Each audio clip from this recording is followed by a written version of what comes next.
Good morning. My name is Wanda Pollard, and I'm here to tell my speech on a very special person to me, and that's Miss Cicely Tyson, the trailblazing woman, just as I am. I would like to introduce Miss Cicely Tyson. She was born on December 19th in 1924 in Harlem, New York. She is the daughter of William Augustine and Frederica Huggins Tyson. Her parents were from Nevis, Caribbean. They were hard-working people and had raised Cicely in the church. Miss Tyson had two other Cicely, Emily Tyson and Melrose Tyson. Miss Cicely was an honorary member of the Delta Sigma Theta sorority.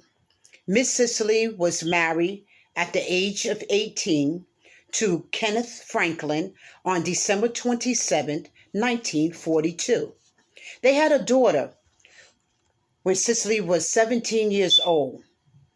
The marriage only lasted for 18 months after Kenneth had abandoned Cicely and their daughter.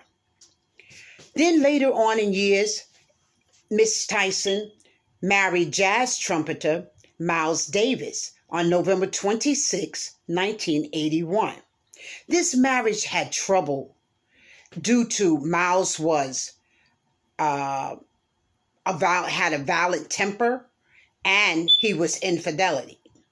Miss Cicely had helped Miles overcome his cocaine habit, but later they divorced in 1988. Miles died in 1991, and Miss Cicely never remarried again. Miss Tyson was raised spiritually, where she played in the church the piano, the organ, plus she did plays in the church with her brothers and with her brother and her sister.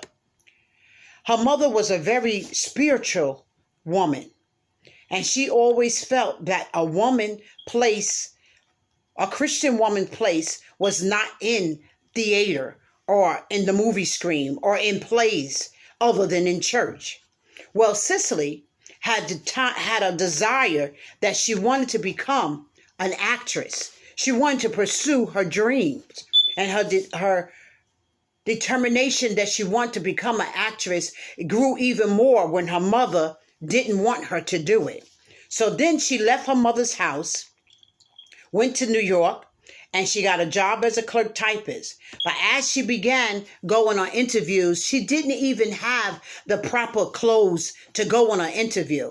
But due to the fact that her and her girlfriend wore the same size, her girlfriend let her wear the outfits and go on the interviews. So she landed a job as a clerk typist. And as she was a clerk typist, then a photographer from the Ebony magazine spotted Miss Tyson, and she began to take photo shoots. And after that, she became a worldwide model for Ebony magazine. Then she became a model for Vogue and Harper and the Jet magazine. And she began winning different types of Academy Awards for her modeling skills that she had.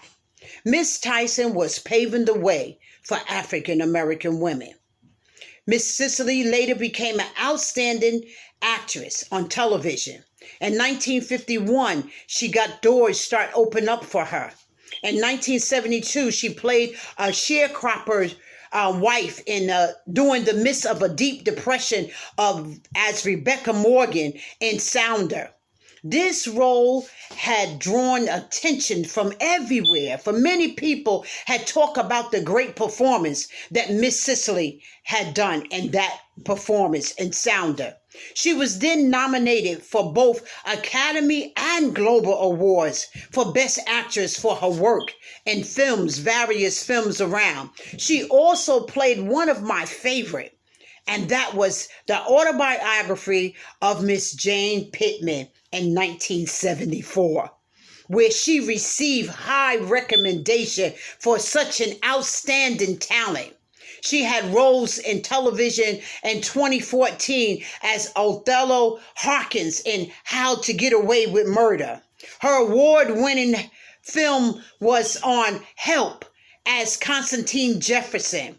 She was famous for her character in Alex Haley's Roots. You remember Roots? She worked with Tyler Perry and also Denzel Washington, also Oprah Winfrey. And the list just goes on because Miss Cicely Tyson was a trailblazer. Cicely, in her lifetime, was dedicated to 70 years of doing television and films and plays and inspiring people all around the world. People will tell her that she is different and that by her being different makes you inferior. That was when she realized I could not afford the luxury of being an actress who takes on any kind of role. Right then she decided my career will become my platform. My platform.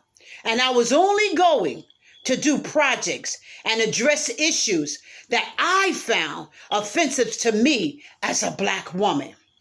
I wanted to change the narrative about how Black people and how Black women particularly were perceived. Oh, Miss Cicely Tyson paved the way. Miss Cicely had accomplished her goal. In spite of her mother's disapproval, later on, they got back together. Miss Cicely had broken all radical barriers for African American women. Life is a journey, and I will always be searching to find out whom I'm always looking for it, wanting to hear it, see it, feel it. That's what life is. It's to live and to learn from. The day we cease to explore is the day we begin to will. Miss Cicely will definitely say, so as Miss Cicely Tyson would say, when people ask me what's next for me, I say, I'm just waiting for the next one. When it hits me, I'll know it just as I am. Thank you.